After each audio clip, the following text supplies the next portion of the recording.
Di Pak Jokowi itu ada tim khusus mereka itu. Oke. Oh, Tim khusus untuk? Masalah negara kecil lah. Jadi bagaimana ininya? pergerakannya. Saya tanya tentang itu. Jawabannya juga di luar dugaan saya. Gimana, Pak? Di luar dugaan, ya biarkan aja. Itu menaikkan rating saya. Saya tadi telepon ke Bang Norman. Dia mengatakan bahwa dia tidak pernah bicara itu ya. Itu dari Satu persatu skenario drama ijazah Jokowi terbongkar dengan sendirinya. Bukan oleh orang lain, permainan tidak terpuji ini justru secara tidak sengaja dibongkar oleh loyalis Jokowi sendiri. Pertanyaan-pertanyaan seperti kenapa Jokowi dan polisi menghalang-halangi proses pembuktian keabsahan ijazah Jokowi di pengadilan akhirnya menemukan titik terang. Kasus ini akan dipelihara tetap abadi. Tujuannya untuk apa, dan kenapa sekarang loyalis Jokowi justru saling serang satu sama lain? Simak selengkapnya di video ini.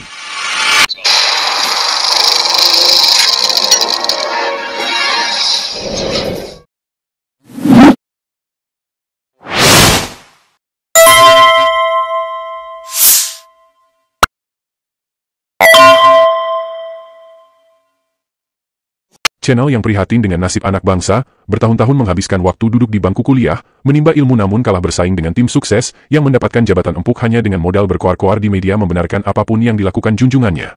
Ya, di video kita kali ini kita akan membahas Norman Hadinegoro, seorang loyalis Jokowi yang setia menjadi tim penggawang Jokowi sejak Jokowi maju sebagai calon gubernur Jakarta tahun 2012. Atas jasanya menaikkan citra Jokowi di media, Norman pun diganjar jabatan komisaris di perusahaan milik negara, PT Berdikari Meubel Nusantara. Dari biodatanya, Norman sejatinya adalah master di bidang ekonomi. Entah kontribusi apa yang diharapkan dari seorang Norman di perusahaan yang bergerak di dunia pertukangan itu. Keberuntungannya mirip dengan loyalis Jokowi yang lain, Alex Damanik. Walau dia mengaku master S2 di bidang hukum, namun Alex Damanik ditempatkan di perusahaan yang menyediakan stok bibit padi nasional. Secara logika, hukum dan bibit padi tentu saja tidak punya relevansi. Namun ini terjadi di masa kepemimpinan Jokowi. Nampaknya bagi Jokowi, menempatkan orang bukan soal apakah dia akan berguna atau tidak berguna di posisinya. Mereka ditempatkan hanya sekedar agar mereka bisa dipelihara negara, digaji sekalipun tidak bermanfaat. Faktanya, alih-alih menjalankan tugas di perusahaan, orang-orang ini hampir setiap hari muncul di media membangun narasi puja dan puji kepada keluarga Jokowi, dan sekaligus bersitegang leher dengan siapapun yang mencoba mengatakan Jokowi tidak baik. Sayangnya fakta kemudian membongkar bahwa modal mereka benar-benar hanya modal nekat, miskin literasi, dan terkadang justru membuka aib junjungan sendiri. Tidak ada yang perlu ditakutkan. Pak Jokowi sama sekali tidak mengkhawatirkan masalah ijazah palsu ini, makanya dia buat laporan polisi karena dia memang punya ijazah palsu, dan itulah bukti yang paling hakiki yang dipunyai Pak Jokowi. Dan perkara ini perkara sederhana pembuktiannya, ya kalau perkara bohongnya tadi nanti setelah dinyatakan asli itu, maka otomatis yang sana bohong. Jadi sesederhana itu sebetulnya. Setali tiga uang, Norman pun buka aib Joko Widodo. Menurut Norman, isu ijazah ini sengaja dipelihara agar publik tetap membicarakan namanya, dan sekaligus mengalihkan perhatian publik dari kebijakan-kebijakan kontroversial Presiden Prabowo. Apakah Pak Jokowi itu kalau pas terakhir ketemu kapan? Ya ketemu langsung? Setengah bulan yang lalu. Setengah bulan lalu. Sempat ngobrol, 1 bulan yang lalu. sempat ngobrol juga nggak misalnya, Pak Norman ini kenapa sih saya kok diserang sono sini? Suka ada surat-surat gitu nggak? Biarin aja, malah kita piara. Oke. Oh gitu? Oh iya. Oke. Saran Pak, ini ke kita. Gimana? Contoh misalnya, kita tanya tentang Amin Rais. Ya. Itu penyurannya kan kayak apa itu? Ya. Apa jawaban Pak Jokowi? Biarin aja, yang penting saya naik. Oke. Jadi sengaja dibilang biarkan naik. aja. Oke. Nah makanya susah nebaknya susah gitu. Termasuk yang ini sekarang ijazah palsu isunya ramai terus ada biarin aja. Nah ini ada 2 kemungkinan. Oke. Satu membackup Pak Prabowo. Lu jalan terus, gua pasang badan. Oke. Ini Pak Jokowi ya yang Loh, iya dong. Iya, oke. Yang kedua, kalau Pak Prabowo nggak nyaman kan dia cepat loh, dia ke luar negeri kan Kemana-mana. Aman. Dengan wakil presiden yang jaga di Indonesia. Ya kan nggak ada kejadian, nggak ada apa. Ini satu contoh gitu loh. Nah, jadi Pak Jokowi itu sudah menyiapkan diri pasang badan untuk Prabowo. Sebentar Pak, ini sama nggak ijazah kan ternyata Pak Jokowi nggak nanggepin secara langsung kan, nggak mau nanggepin kan, tapi diam-diam kumpulin sebagainya. Apakah juga sama pelakunya dengan ketika Amin Rais itu? Ada pernah bisik-bisik itu nggak? Biarin aja itu paling juga sama kayak Amin Rais itu. Kira-kira? Enggak gini ya. Saya tanya langsung. Ya kan, bahwa di Pak Jokowi itu ada tim khusus mereka. Oke. Oh, tim khusus untuk?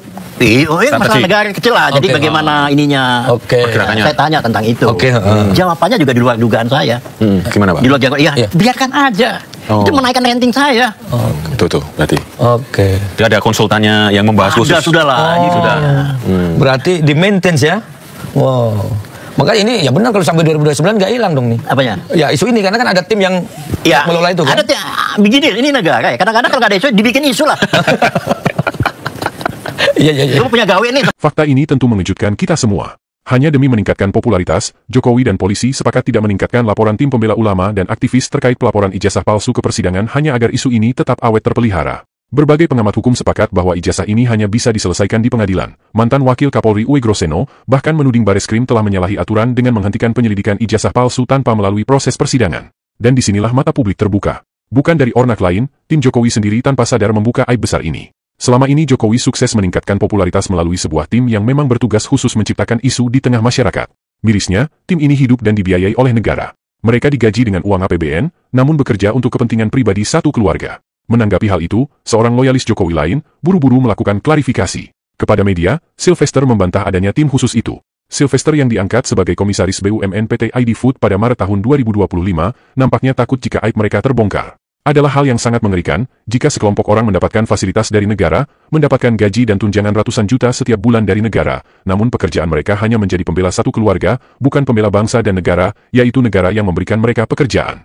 Sylvester Matutina dan juga Hendar Samarantoko, dua-duanya mempunyai background hukum. Namun mereka ditempatkan di perusahaan yang membidangi pertanian dan agroindustri, peternakan dan perikanan, serta perdagangan dan logistik. Jauh dari keilmuan mereka, namun sekali lagi, nampaknya ini hanya akal-akalan, agar kelompok pembela satu keluarga ini bisa tetap eksis di media, tanpa memikirkan masa depan anak-anak mereka, yang sudah dijamin oleh negara, dari uang pajak rakyat.